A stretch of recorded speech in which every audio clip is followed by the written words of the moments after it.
जब व्यवस्थापक व्यवस्था से दूर हो जाता है तो व्यवस्था बिगड़ जाती है। अब संसार में देखो व्यवस्था बिगड़ रही है या ठीक चल रही है, ईमानदारी से बताओ, पीपल के पेड़ पर पीपल का पत्ता लगता है कि अमरूद का? हाँ, अमरूद के पेड़ पर अमरूद के पत्ते लगते हैं कि गुलाब के पत्ते लगते हैं? अमरूद के ही लगते हैं। ये बताओ, अमरूद पर अमरूद ही आते हैं कि आम आ जाते हैं? ऐसा तो नहीं होता है इस बार हमारे आम के बाग में आम नहीं आए, हर पेड़ पर 3-3 4-4 बच्चे लटके हैं? होता है कभी? नहीं होता। इसका मतलब व्यवस्था कैसी चल रही है बोलो?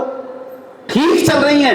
धरती को सूरज से जितनी दूर होना चाहिए वो उतनी ही दूर है, ना निकट है ना दूर है। अगर धरती जहां है उससे केवल 1000 किलोमीटर सूरज की तरफ आ जाए तो जलकर खाक हो जाएगी, और 1000 किलोमीटर दूर चली जाए तो बर्फ जमकर खत्म हो जाएगी। धरती को जहां होना चाहिए, धरती सूरज के चारों तरफ सर्कुलर मोशन में नहीं घूमती, धरती सूरज के चारों तरफ एक पैराबोलिक मोशन में घूमती है ना?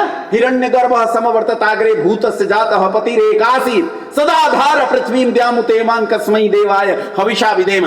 वो सूरज के चारों तरफ एक पैराबोलिक मोशन में घूमती है, और ये जो पैराबोलिक मोशन है इसमें यहां जाते हुए धरती सूरज से बहुत दूर हो जाती है, यहां आते हुए निकट हो जाती है, लेकिन जितने निकट आ सकती है उतने ही निकट आती है, न अधिक निकट न कम निकट। जितने दूर जा सकती है उतने ही दूर जाती है, न कम दूर न अधिक दूर।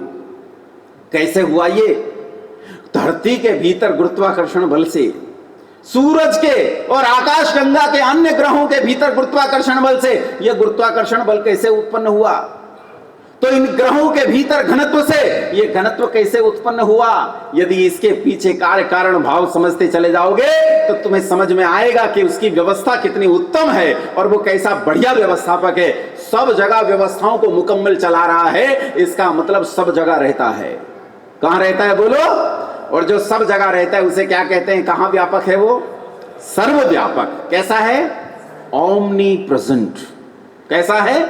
Omni present. देखो, मुसलमान लोग कह लेते हैं कि वो 7वें आसमान पे रहता है, ईसाई लोग कह लेते हैं कि वो 4थे आसमान पर रहता है, हमारे लोग कह लेते हैं कि वो कैलाश पर्वत पे रहता है। लेकिन यदि इनसे थोड़ी देर चर्चा करो तो थोड़ी देर में जमीन पे आ जाते, कहते नहीं जी कण कण में रहता है। मानते हैं कि नहीं मानते? और जो सब जगह रहता है वो सर्वव्यापक है। अब इसके सर्वव्यापकत्व को समझने का प्रयास करो। ये इतना सूक्ष्म है, इतना सूक्ष्म है, इतना सूक्ष्म है कि अणु के भीतर परमाणु, परमाणु के भीतर वो इलेक्ट्रॉन, प्रोटॉन, न्यूट्रॉन, उनके भीतर एंटी पार्टिकल्स, उनके भीतर पाई और मेसॉन, उनके भीतर हिग्स और बोसॉन, उनके भीतर क्वार्क, क्वांटा, उसके नीचे चले जाओ, सूक्ष्म से सूक्ष्म पदार्थ के भीतर उपस्थित है और पूरा का पूरा उपस्थित है। और इतना व्यापक है कि सुदूर करोड़ों प्रकाश वर्ष दूर सारी आकाश गंगाओं में उसी तरह व्यापक है इस अखिल ब्रह्मांड में जैसे इस धरती पर व्यापक है। कहीं कम कहीं ज्यादा नहीं है। ये किसी 7वें 4थे आसमान पर नहीं रहता, या यूं कह दूं 7वें पर भी रहता है, 4थे पर भी रहता है, तीसरे पर भी रहता है, दूसरे पर, पहले पर, छठे पर, 5वें पर, सब जगह रहता है। पर यह कह तो तब दूं जब आसमान अलग अलग हो। आसमान तो एक ही होता है। आसमान तो खाली जगह को कहते हैं, पोल को कहते हैं। जो आकाश है, जो आयतन है जिसमें चीजें टिकी हुई हैं, उसे आकाश कहते हैं। ये सब जगह व्यापक है। सब जगह व्यापक होने से इसे क्या कहते हैं बोलो? सर्वव्यापक। अरे बोल पड़ो, कैसा है? कैसा है? इस माइक में है कि नहीं है? मुझ में है कि नहीं है? बोलो। एक माता जी फूल लेकर गई, एक माता जी फूल लेकर गई और भगवान का जो विग्रह है, मूर्ति है, उस पर चढ़ाया। मैंने कहा माता जी बड़ी गलती कर दी। बोले क्या गलती कर दी? मैंने कहा तुमने अठन्नी पर रुपया चढ़ा दिया। बोले अठन्नी पर रुपया कैसे? मैंने कहा ये बताओ ईमानदारी से कि मूर्ति को किसने बनाया? बोले मनुष्य ने बनाया।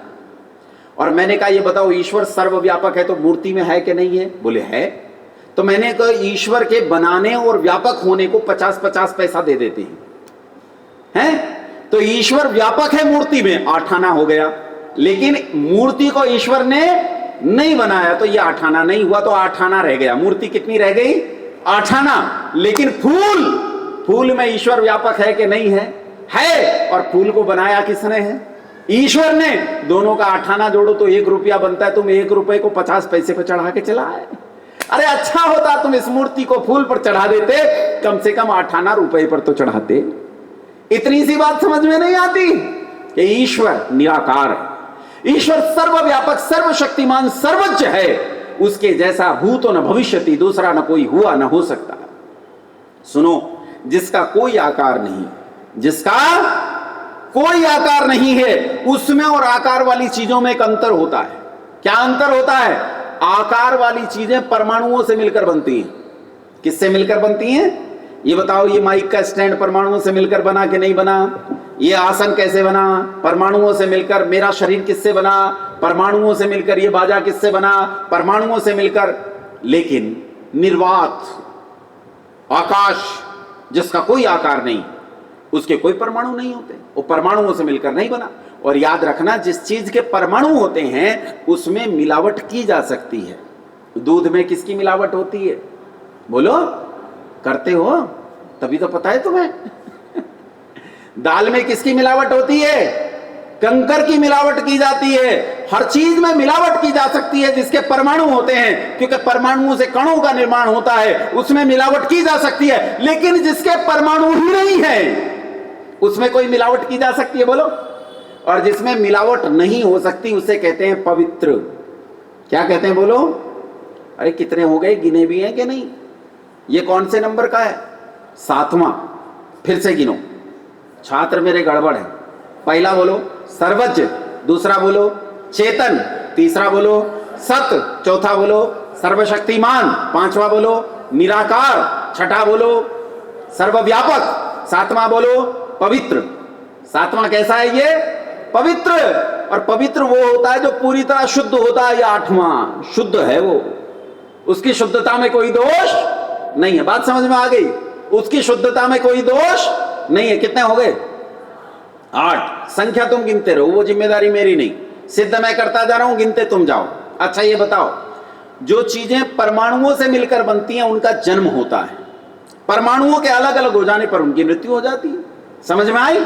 जिसके परमाणु ही नहीं है तो वो परमाणुओं के मिलने से बनेगा ही नहीं, तो उसका कभी जन्म नहीं होता। और जिसका जन्म नहीं होता उसे अजन्मा कहते हैं। क्या कहते हैं?